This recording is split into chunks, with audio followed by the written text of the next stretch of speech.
Hello guys, sa mga Gemini, this is for you. Gemini, ano ba ang dapat yung malaman today guys? November 11. Okay, November 11 guys, 2025. Sa mga Gemini ito. At shoutout sa lahat ng Gemini guys, saan man kayong dako ng mundo andoon. Sa ngayon is, mag-ingat kayo guys at pagpalain kayo ni Lord sa inyong mga ginagawa at gagawin pa sa buhay. Okay, Gemini, this is for you. At sana ay makita nyo ang message na to sapagkat ito ay mahalaga sa panahon ngayon. Okay, para sa inyo. Thank you. Okay, Gemini, this is for you. At ito ay mahalaga. Mamaya natin ito titignan sapagkat ito ay napakahalaga for you. Fair decision is here. Okay, andito ang fair decision. Kung kayo ay may pagdedesisyonan sa kasalukuyan, siguraduhin nyong nasa fair or nasa tama lang kayong magdesisyon. Okay, wala kayong papanigan na mali, wala kayong papanigan na tama. Kumbaga, patas lang. Okay, wala kayong kikilingan.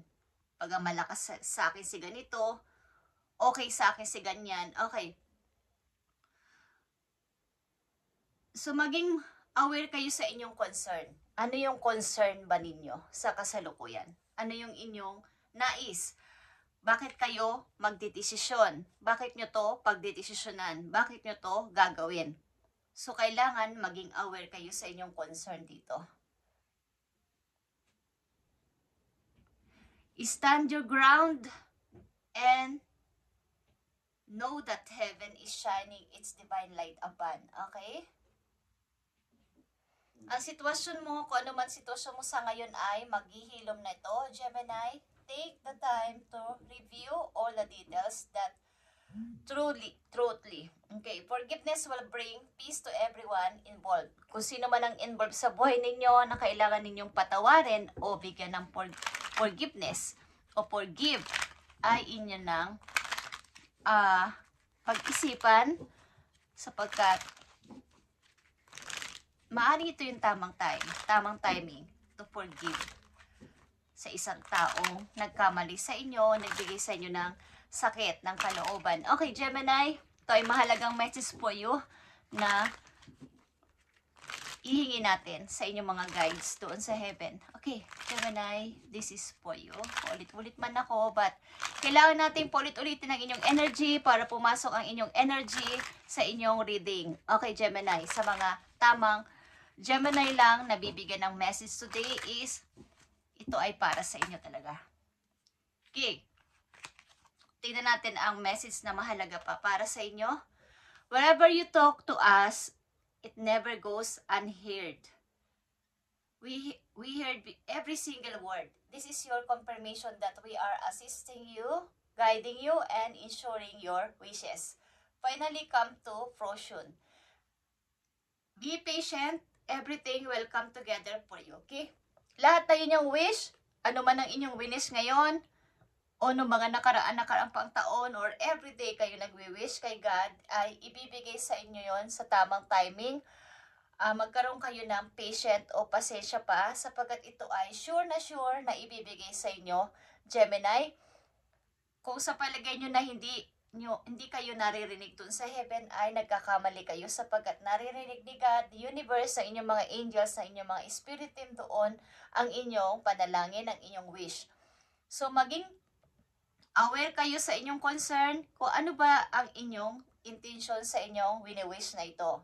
Kung ito ba ay masama, ito ba ay may paghahangad ng kasinungalingan.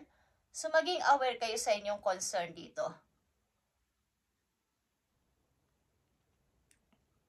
Lahat ng iyong sinasabi, maliliit man yan na bagay o malalaking bagay, maliliit na word o kahit na ano man, ay naririnig doon sa heaven, guys.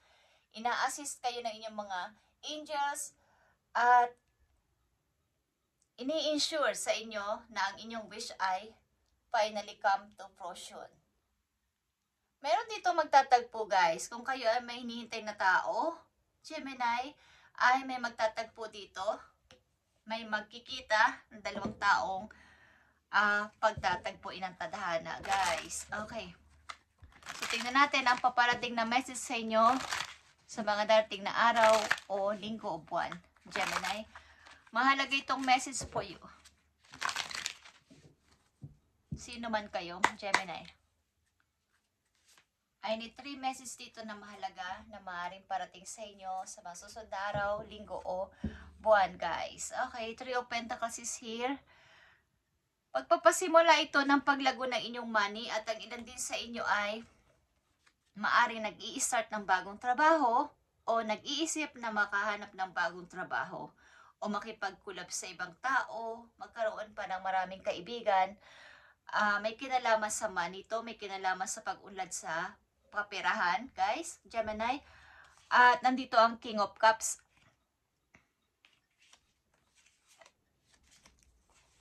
Energy ng Scorpio ito. Okay, King of Cups. Kung kayo ay nadidiling o may dealing sa inyong Scorpio, may tao dito na maaaring ang person na to ay palagi nakaharap sa maraming tao. Okay? Palagi nagsasalita sa harapan ng maraming tao. Okay, guys? O maaaring ikaw to as a King of Cups. Okay, paparating na message po yo, Gemini. Nakikita nyo ba ang King of Wands? May dalawa ditong person, dalawang tao, o 2 energy na magkasama sa kanilang mga gusto sa buhay. Ito ay energy ng Leo or Aries. Okay, or fire sign. So, maaaring mayroon kayong friend, special friend, lovers, na makakasama ninyo sa inyong mga adventure sa buhay sa mga susunod na araw, linggo o buwan o taon sa inyong buhay. At ang taon na to ay mahalaga sa inyo. Kumbaga, mahalaga o magiging mahalaga sapagkat kasama nyo to sa inyong pangarap, kasama nyo sa lahat ng mga gusto nyo, mga want nyo, need nyo, at sa mga gusto nyo gawin sa buhay. Kumbaga, pareho kayo ng vision ng person na to. Ito man ay friend nyo, special friend, lovers, or kung anong tawag pa doon ninyo, is mahalagang person ito na inyong nandiyan sa buhay na ninyo o makikilala nyo palang Gemini. Kaya dito ay may magtatagpong dalawang tao na magsasama sa kanilang mga gusto sa buhay. Maring mahilig kayong mag-hiking, mag-walking, sa mga outdoor, okay? Pareho kayo ng gusto ng tao na to. At nandito ang 10 of Pentacles. Nakikita nyo to. Bubuo kayo ng masayang pamilya. Okay? Meron ditong magre-reunite. Something unite. Reunion. May magkikitang 2 person. At may kinalaman to sa long-term relationship. Okay, Gemini. Kayo ay bubuo ng masayang pamilya na kasamang inyong mahal. Okay? At nandito ang the moon. Okay? Iwasan nyo lang talaga yung shadow about sa inyong nakaraan. Kailangan ninyong i-reveal o something na i-confess ang inyong mga nahihirapan kayong itago na to o something na nakatago to ng matagal na panahon sa inyong puso at hindi pa nyo sabi sa iba o sa mahalagang tao sa buhay ninyo. Sapagkat ito, ang King of Wands and 10 of Pentacles, ito ay maaaring pagsasama ng dalawang tao nagmamahalan o isang long-term relationship, kontrata ito. Maaaring ito ay kasal o ikakasal kayo sa isang person na gusto ninyo, is yung inyong mga nakaraan o mga tinatago na maaaring dapat nyo nang sabihin o maging honest kayo sa person na to para wala nang maging problema sa inyong present moment papunta sa future. Okay. Maaaring dapat nyong sabihin ito at huwag kayong magtago sa person na to ng inyong mga nararamdaman o mga nakaraan ninyo. Maging honest kayo sa tao na to. Okay? Maaaring adventurous o mahilig kayo sa adventure. Hindi kayo napipirme sa bahay. Palaging gusto nyo naglalakad, nag-jogging. Something na yung kapagpa-healthy na inyong katawan. Okay, Gemini, o gawin nyo to. Message pa po yun na napakahalaga today, November 11, 2025. At coincidence din, Okay? November 11 is 11. 11. Okay. Puro points ito. At ito ay something may magtatagpo talaga or may ikakasal. Okay, Gemini? Something na ikakasal kayo, guys. I feel. Okay. May magtatagpo dito. Something come together.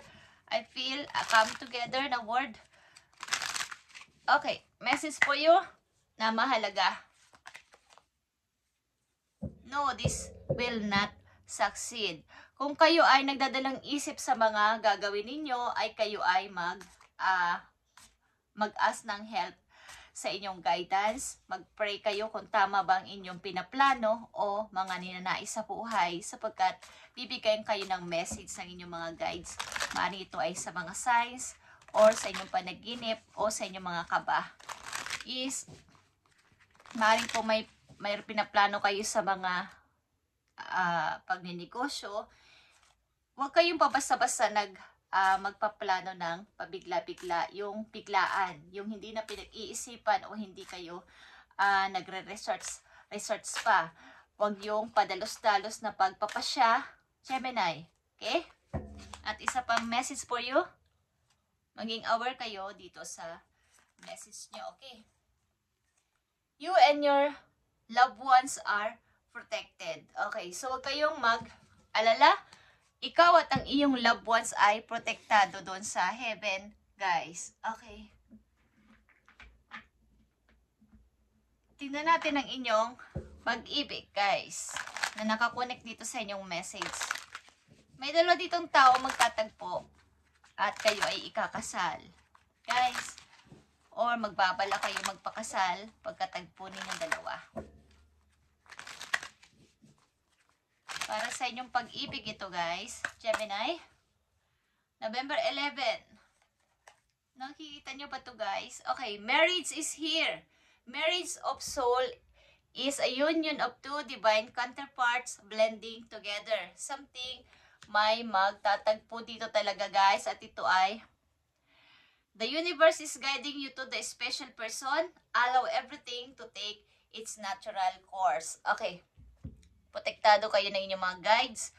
At the universe, ito ay, kumbaga, alam niyo yung kantang, nakasulat na kasi yun sa stars. Okay. Nakita niyo ba to, guys? 10 of emotion at 10 of cups. Something ito din ay reunion. Ilan sa inyo uuwi ng inyong matagal nang hindi napupunta, nauuwian na probinsya o bayan o inyong sa probinsya ninyo. Okay. Na may mga, andun yung mga, ibig ko sabihin, andun yung mga kamag-anak ninyong mahahalaga sa inyo at something kayo ay lalabas, kakain sa labas, magtatagpo, something, word na union is tandaan nyo. Unite, union, come together is may mangyayari dito sa mga Gemini. Life is blessing you with a wonderful and loving family. Great happiness and emotional fulfillment are now on the horizon. Okay? Harmony with those you love is assured. By offering forgiveness, understanding, and kindness to others, you're rewarded with wonderful, unconditional love. Kayo kasi ay mayroong mabuting puso sa lahat ng tao. Bagamat kayo maybe ay may mga pagkakataon din na nagsasalita ng hindi nagugustuhan ng iba, pero ang puso ninyo ay pure. Okay, Gemini? So ito lang ay bilang award sa inyong mga ginawang pag-intindi sa mga inyong nakaraan sa buhay. Parang give and take ito sa inyo ng kapalaran. Okay. So mayroon ka ditong dalawang 10, okay? 10 of Pentacles and 10 of Cups is napakaganda because ito ay something union, happy family ito, guys. Something na may uuwi, may magtatagpo, okay, guys, at may ikakasal.